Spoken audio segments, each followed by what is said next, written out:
Hello, Primary 2. I hope everyone had a great weekend. Today we have a patriotic theme for our Zoom lunch, so what better way to kick off Patriotic Day than with our flag salute. So please stand, salute, and pledge. I pledge allegiance to the flag of the United States of America and to the republic for which it stands, one nation, under God, indivisible, with liberty and justice for all. And now the Oklahoma state flag, salute and pledge. I salute the flag of the state of Oklahoma. Its symbols of peace unite all people. Last time I showed you our flags of the world, and I know that some of you have already been making special flags, even designing your own. These flags all represent the countries of the world. And there's almost right around 200 countries in our world. And notice how many use the color red. Red and blue are used a lot in these flags. And I remember when we would do these in the classroom that we were searching for red and blue colored pencils. So hopefully you have the supplies you need as you're making some of these flags at home. Two flags I want to focus on today. The flag of Canada, and that's a maple leaf. Canada is known for making lots of maple syrup from their maple trees.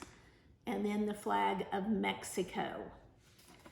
So let's go ahead and put this right up here. And focusing on, it's okay, we'll just leave our flags of the world there. And the reason that I pointed out Mexico and Canada, well, last week, we talked about Australia a lot, the continent of Australia. This week, we're going to focus on the continent of North America. And the three largest countries in North America are the United States, Canada, and Mexico. And you'll see that on this special map that's only of North America. See how large the United States and Canada are, with Mexico coming in third. Now, there's more than 3 countries on the continent of North America. There's up to as many as 26 little tiny countries and islands and so on, all throughout. But the 3 that we really think of the most are Canada, United States, and Mexico. Greenland covers a fairly large area up here also. Also notice, before I put this away, that on the eastern border of the United States, that borders the Atlantic Ocean.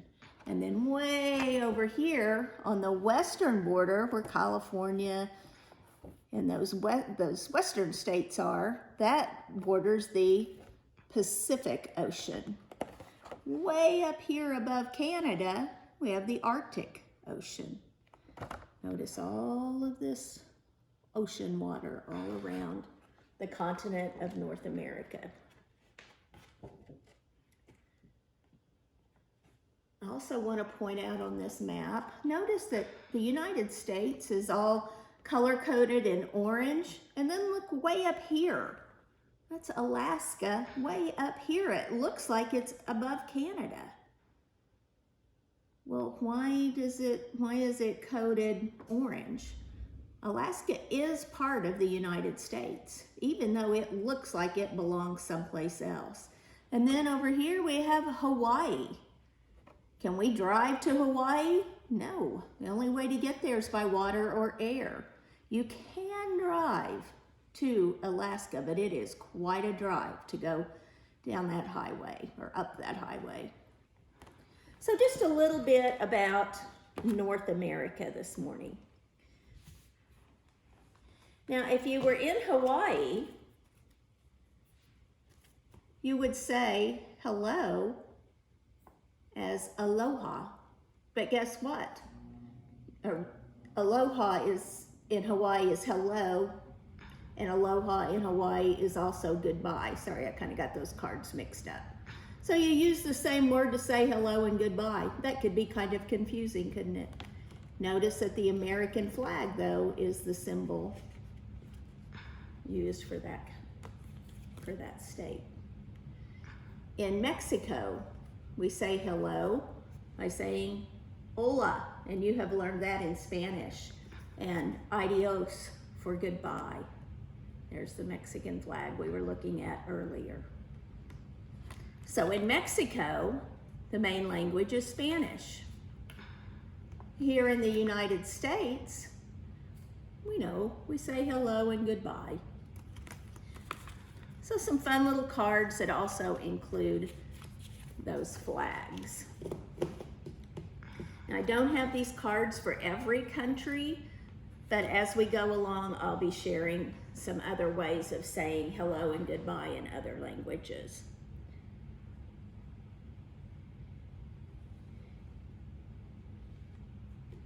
Now, in Canada, the main language spoken is English. And as I said, in Mexico, Spanish is what is spoken. Now, the holiday, Cinco de Mayo, which is a Mexican holiday that occurs on the 5th of May, is just right around the corner. And we always do some things to celebrate it.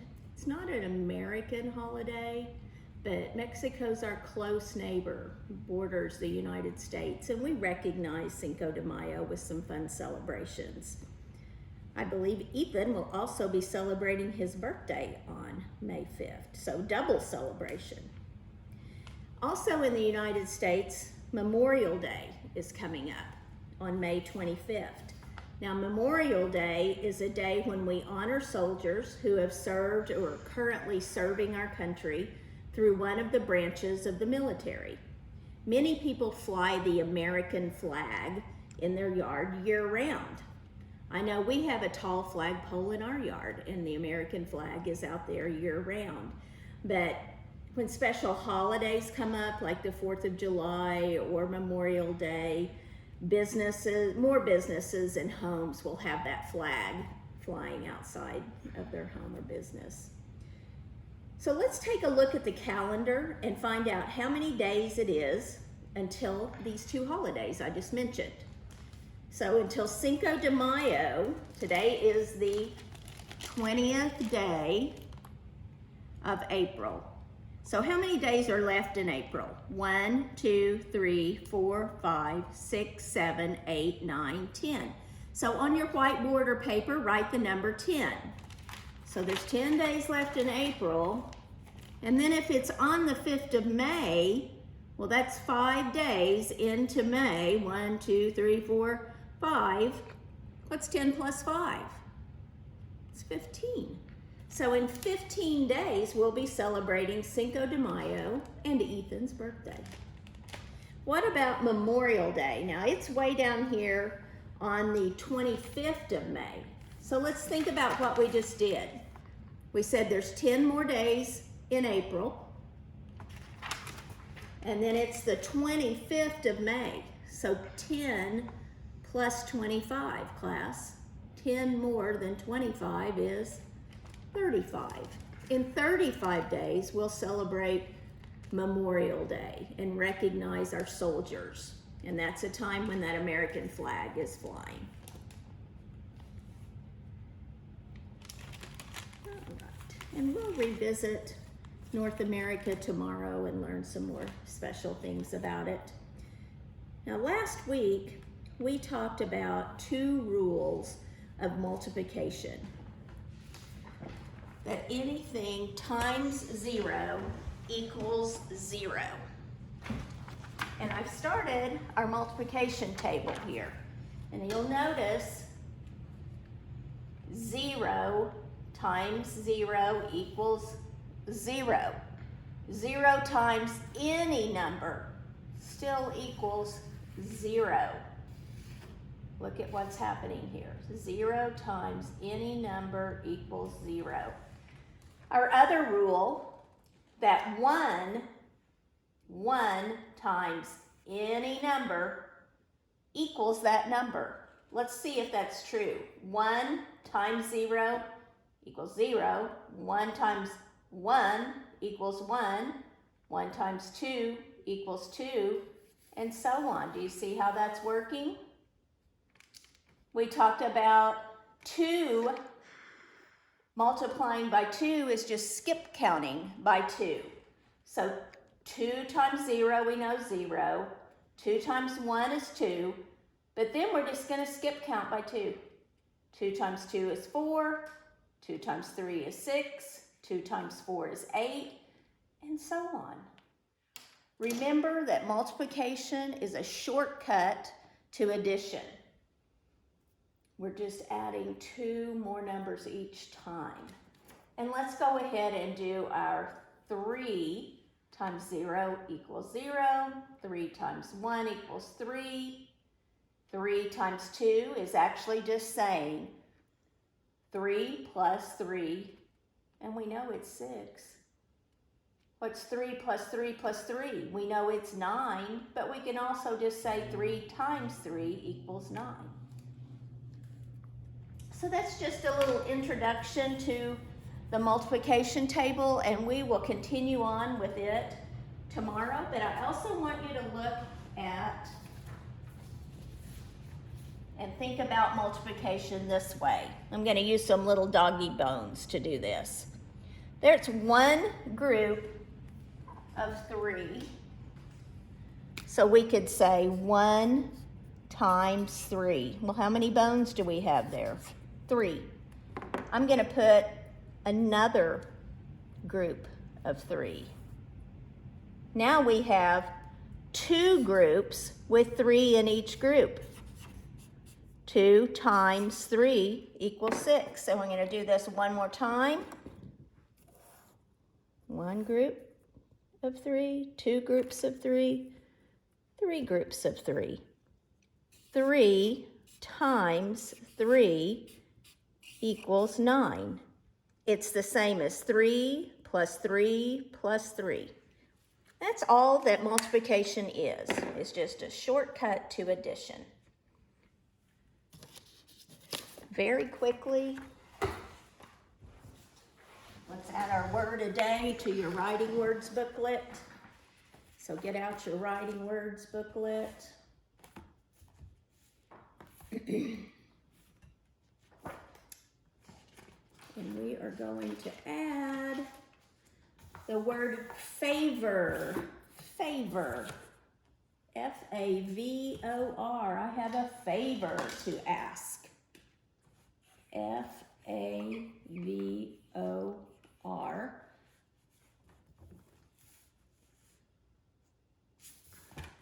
I have 2 other words for you to add that we'll talk about later, but I want you to write them in your booklet while you have your booklet open. So here's your words for today. Favor, patriotism, and military. Please add those to your writing words.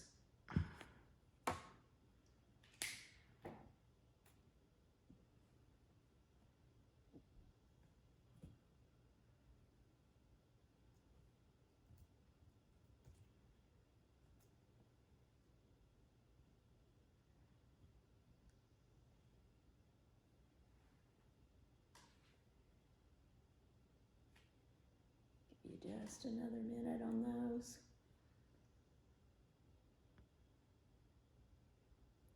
And a favor is something nice you do for someone else. Please do me a favor.